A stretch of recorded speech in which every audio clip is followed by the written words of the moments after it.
الحمد لله نحمده ونستعينه ونستغفره ونعوذ بالله من شرور أنفسنا وسيئات أعمالنا من يهد الله فلا مضل له ومن يضلل فلا هادي له وأشهد أن لا إله إلا الله وحده لا شريك له وأشهد أن محمدا عبده ورسوله أما بعد السلام عليكم.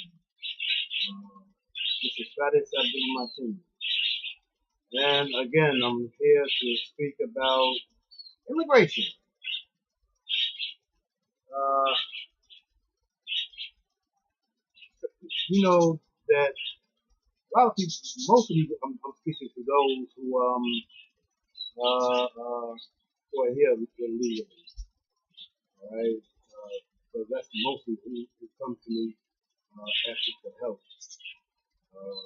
asking a lot of questions like, if I get married, can I stay here legally? What do I have to do in order not to go back to my country? And a lot of Muslims who are here, they done lost all their heritage. They look more like kufr than they do anything else.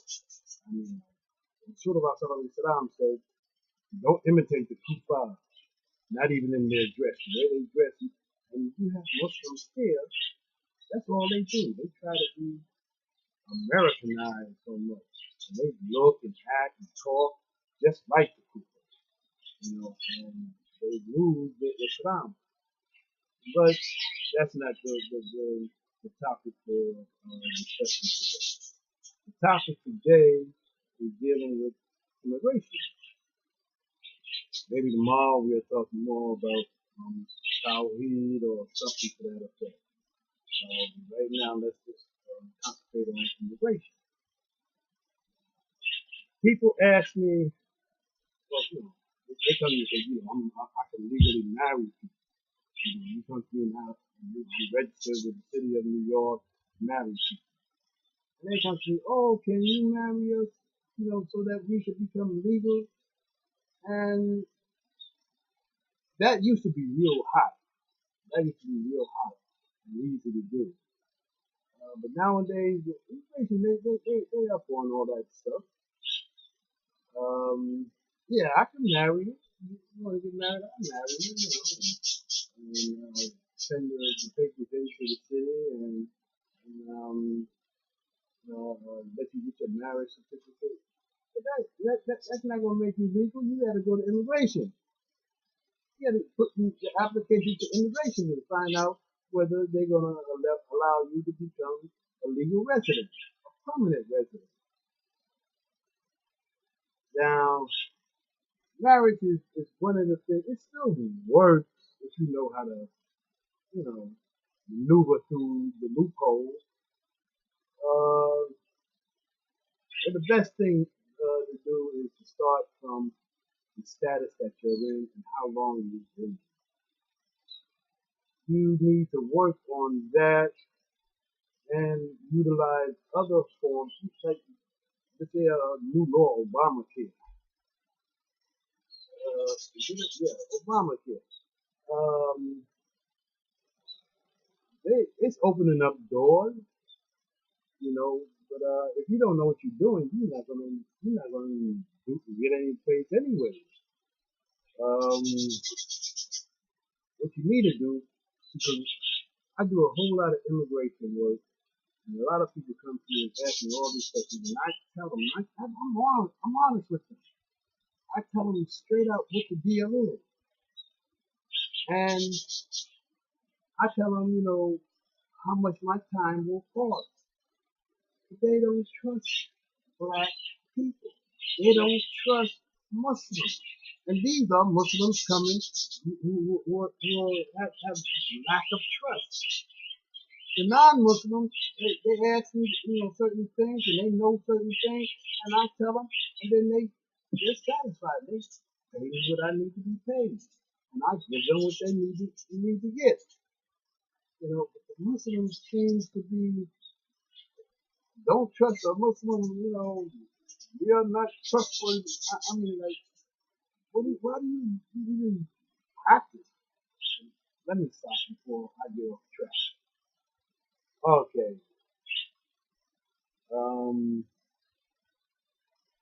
one of the things that a lot of people do when they come over here, they come over, um, they put in an application for B1, B2 visa. B1 and B2 visa is a visitor, and they're both visitors, but one is a business visitor, one is a enjoyment, I guess you could call a visitor. One is that want to come over and sightsee. Some just put in for a visitor visa, B2, but they should put it for both, B1 and B2. Don't drop the other. Don't drop one, because they work hand in hand, and the business part, the business visa, like you're coming over to make connections and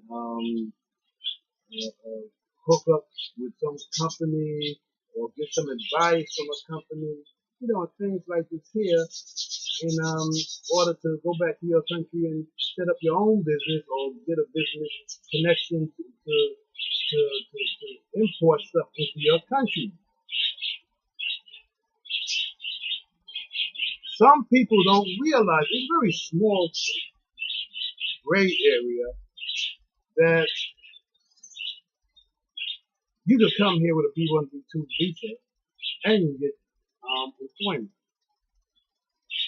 You could get permission for employment on a B1, B2 visa. It's a very small amount of people that's approved for that, but it's there. It's actually there. It's open. And you could set up shop and everything else. And if if you have the money, you could go into an EB5 or an EB visa, treaty trader. It's an investor's visa where you invest in a business. And then you get a visa where you go back and forth all you want. Then eventually you get permanent status, permanent resident status. And a lot of people don't realize that. And the door that you open up with your B1, B2 visa is very, very broad. It would have been better if you came on the HB1 visa, but even with a B1, B2 visa, there's certain advantages that you could take in order to grow and come over here and be a permanent resident or whatever it is that you want to be. But many people, as soon as they step foot into this country, I'm not going back. I'm just going to stay. Then after 5, 10, 15 years, now they want to be a permanent resident. They don't want to go back to their country.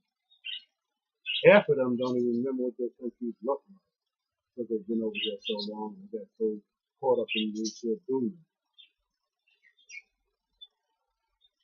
When people like this here, they come to me, I tell them straight up, this is what I could do, and that's what I could do, and this is what I can't do, and this is what I can't, and things like this here. And then I tell them how much I get, how much you got to pay me. And first thing come out of their mouth is, oh, brother, we're Muslim, why don't we, but then they'll go to the super lawyer and pay him crazy money, and they don't get nothing from him. I know people who've been here 20 years, 30 years, and paying these lawyers, and they ain't getting nothing. They ain't getting jack. Like I said in the other video, when you go to a lawyer or anybody, a friend or whoever, and you put in an application to the immigration office, you're going to get a receipt. The immigration office is going to send you a receipt. They're going to say, we got your money, we're not giving it back, and we got your application, which we're going to process. That processing depending on where you live and what you put in, will determine how long it's going to take for them to give you either what you want or deny you. If you put in anything to become a permanent resident, normally, if you 6 months is really the top.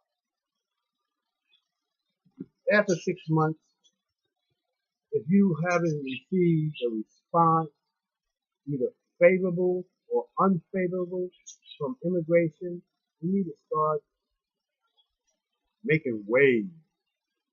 You can't do yourself no more harm than you have already by being here illegally. You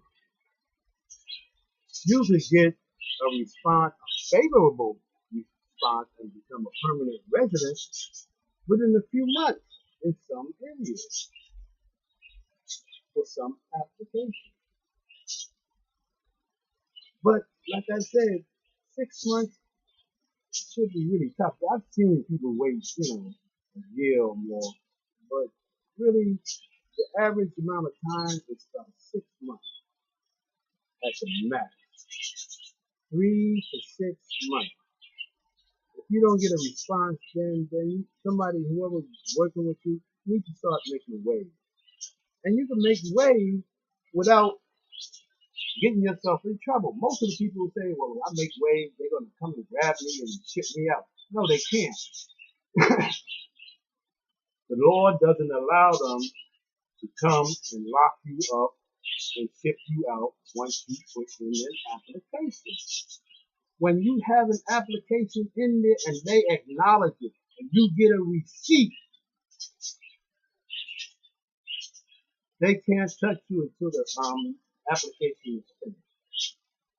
Either they say, yes, we're going to give you what you want, or no, we're not going to give you what you want. And that's the law.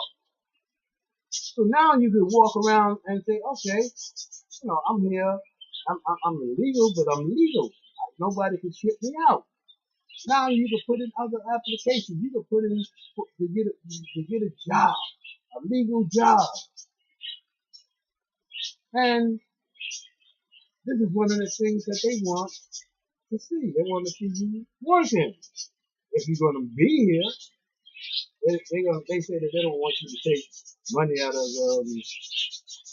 the pockets of someone who was born here, but they want to see you working. Because if you're not working, you're either doing one of two other things. You're either getting welfare or you're robbing somebody. You're draining somebody's money in order to live here. But you have to pay rent, you have to buy food, you need clothes, you need money for transportation, you need money. And they know that you getting it somehow. So if you come to me, I'm gonna work with you.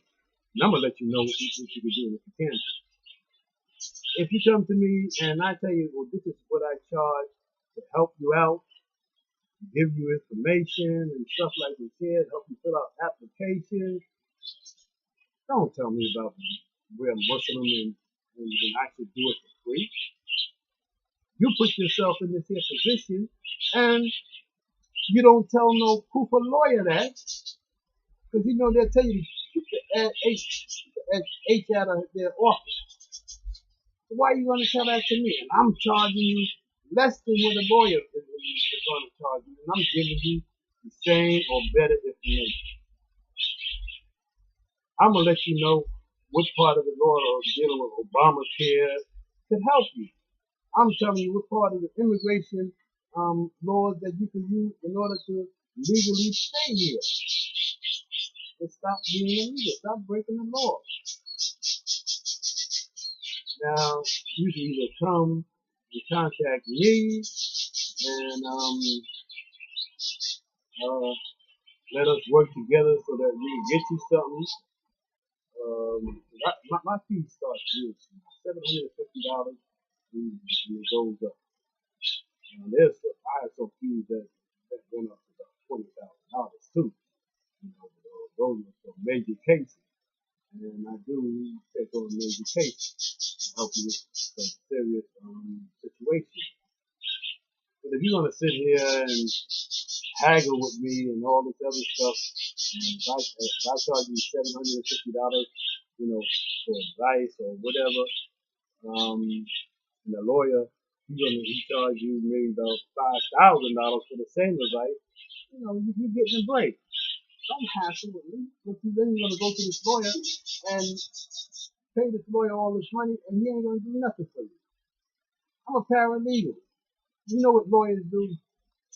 They go out, find the men and women who go into college to study to be a lawyer, and they hire them. When they reach a certain level inside the college or the university, the lawyers hire them. Those are paralegals, people who've gone to school to learn about the law but haven't gotten their lawyer's license. They haven't taken the bar exam. Now you have a lot of people out there who went to college and universities to learn law and then still didn't take the bar exam. I went to college for law and I didn't take the bar exam. So therefore I can't get a license to be a lawyer. But that doesn't mean that I don't know anything about the law. Now these lawyers, they go out and hire paralegals, the people who go into college or who just finished college, and didn't get their license to be a lawyer. They hire them and they bring them into their office, and these are the people who write up all the papers, who find out all the law, and put all the case together, and then they take what they did and bring it to the lawyer who has the license and can charge you certain fees to do certain things and to go into court for you and everything else. The lawyer doesn't do anything but sit back and let these people do it. People like me. The lawyer will come and ask me, say, listen, I want you to find this here out for me. Go into the law books, go in this place and that place, and bring this here information back for me, and write up these here papers for me, and I'll pay you. That's what lawyers do. Because they were doing the same thing that I'm doing before they became lawyers. Now that they're a lawyer and they got a license, now they can go into the court and practice law. But they're not practicing anything. They just going to the court and say, I got a license. The paralegals that he hires who work for him, they're the ones that did that. And they're the ones who work going into the court. Lawyers just, that license is telling the lawyer, you need to go ahead into the courthouse and bring these papers and act like a lawyer. Most of these lawyers, they haven't even seen a law book for 10 or 20 years. But once they got their license, they hire somebody else to do it. Some of the lawyers, at first, they do it themselves because they have to make money before they can get up there and hire somebody. Now, if you find a lawyer like that, you might have a shot. Because he's going to have a hands-on thing with your case. Because he doesn't have anybody else to do it for him. So he has to do it himself. But the gist of it all is that you need to open up your eyes to stop paying all of these lawyers, all of these extravagant fees and stuff, and not getting anything. Once you see that you've been waiting months just to get a receipt, something's wrong. A whole lot of lights should be flashing in your head. Hey, where's my receipt? When you go to a furniture store and you give the person in the furniture store $300, $500 for a piece of furniture, before you walk out that store, you're going to get a receipt, right? So the lawyer's going to give you a receipt saying that you gave him the money or her the money. And then when they send that application to the immigration office is definitely going to give you a receipt. Unless they don't like the way your breath smells. You're definitely going to get a receipt from them. And it ain't going to take no 6 months. So y'all need to start waking up. Start trusting somebody that giving you better information. You want to get married. You want to open a business. That's a good thing. Open up a business. EB, the EB5. Open up, but you got to have money. Immigration says you got to have $500,000 to get the benefits of the EB5. But there's ways of getting the EB5 and the benefits without paying up a whole $500,000. $50,000 to get you in. You just got to know how. You just got to know the loop. Now,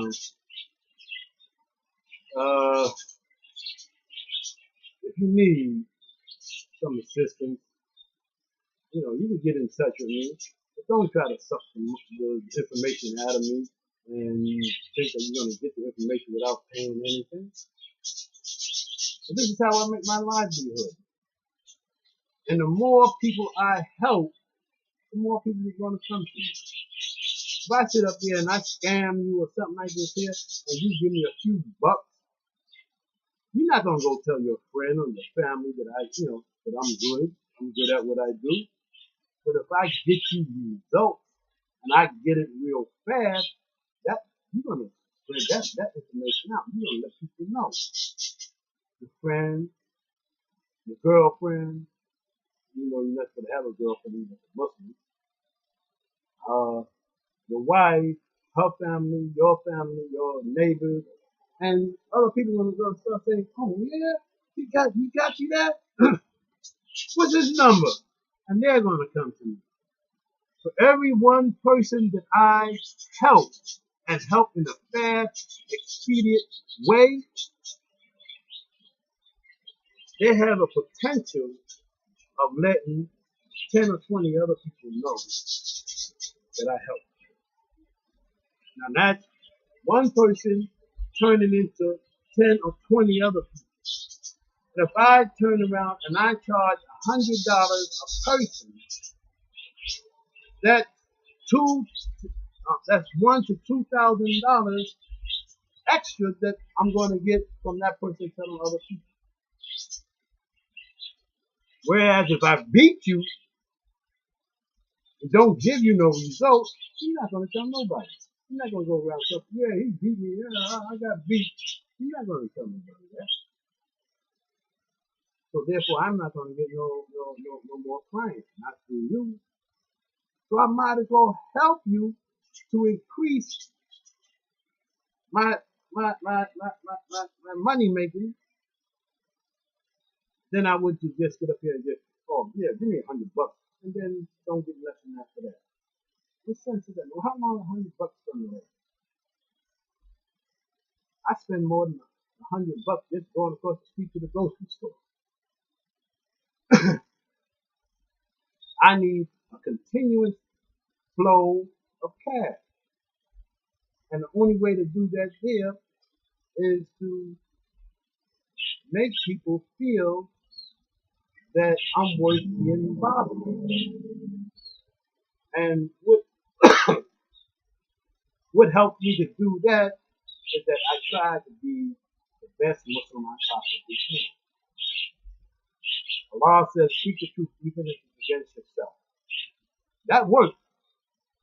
At least it works for me. Assalamu alaikum wa rahmatullahi wa barakatuhu. We're waiting for the next session. We got 25 minutes here now.